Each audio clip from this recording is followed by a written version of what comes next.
having mineral water and we're getting dependent on mineral water, but try and have the natural spring waters in your area, because the natural sunlight, what it does to that is going to give you the energy that is closest to your human body. That is an advice I would like to share with you. The second thing, just like you have in your area, your geographical condition, some foods which are grown naturally, do me a favor, when you go back home or wherever you travel, try to in every meal incorporate all kinds of colors in all your meals. If you can't do anything else, this helps you to get back a little bit of imbalance that is caused in your health. For example, you have red, yellow, green in vegetables, fruits, dry fruits. Now let's see, suppose you have dry fruits. You have almonds, which are brown. You have pistachios, which are green. You have cashews, which is white. Okay. So I'm just giving you an example. So in every single food group, just like with the flowers and reptiles, you have an abundance of colors. Try then in every meal that you eat, have more colors. And that is the essence of sticking with nature. Try and have as much of natural water as you can, and that will help you. And let us make our bodies artistic, our health artistic, and let's live with the abundance of nature and enjoy life. And one thing that Travis taught me is to always bless your water before you take a drink.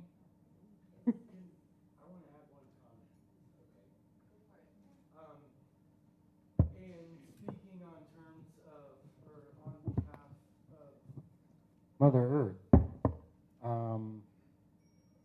I just want to make us all aware that all of the fossil fuels that we consume, the water that we use in the production processes, I know firsthand, like Bridget said, essentially I was raping the water of its life-giving source.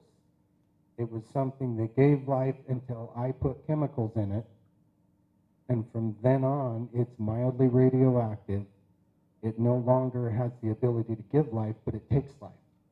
So I don't know the answers to this solution, but just making us all consciously aware, we only have a certain amount of water on this planet. We're not going to get new water. Nobody's going to show up and say, since you destroyed all the water, we're going to give you new water.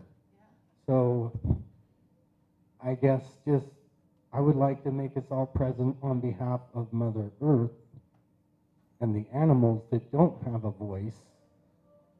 What are we doing to become part of the solution to bring that into balance, to create sustainable energy that doesn't take life, that doesn't rape the ecosystem?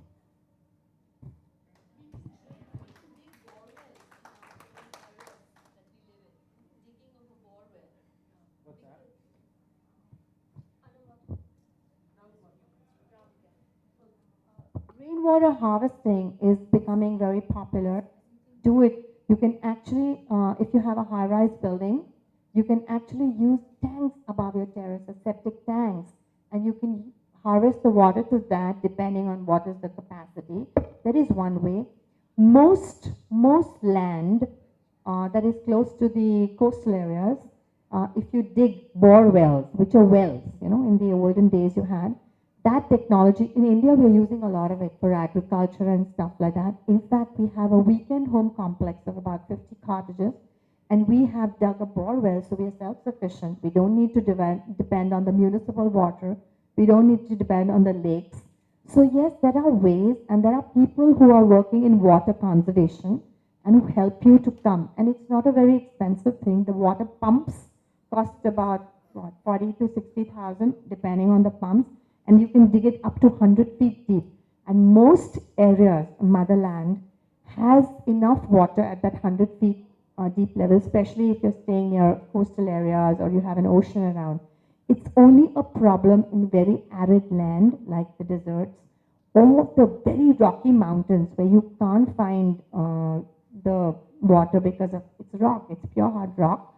And that's the difficult area. But if you really look around you in farmland, You can have sprinklers put and you can dig bore wells, and then it can supply your entire field of water and even societies at large.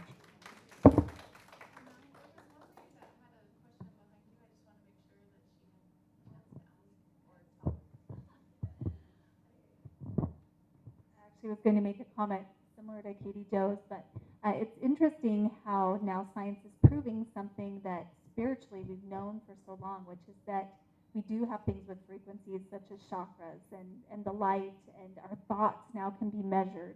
And one of the things that I love about this conference is that all of our energies and our thoughts are coming together. And when you look at two people's auras come together, you would expect maybe 1 + 1 = 2, right? But when you have two auras that come together, 1 + 1 = 4. So think about the amount of people that we have here and the influence and frequency that we are now spreading out to the planet. So I'm just so honored to be a part of this, and thank you so much for your presentation.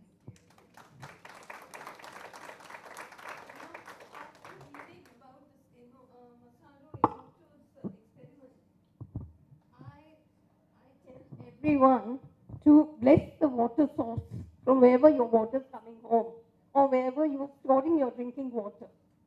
So that will change the molecules and that will have effect on you.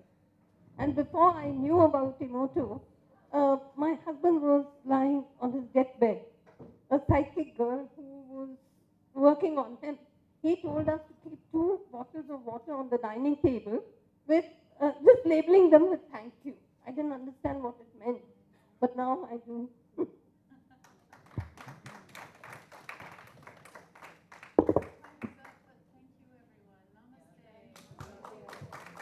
Thank you, ma'am. Thank you, everyone.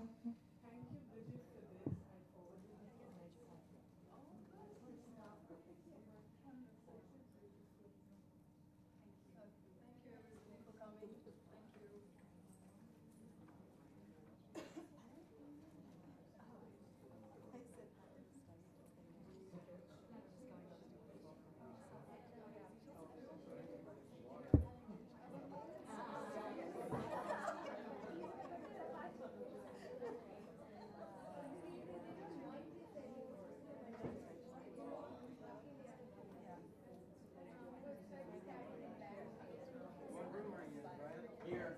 Oh. I can go check.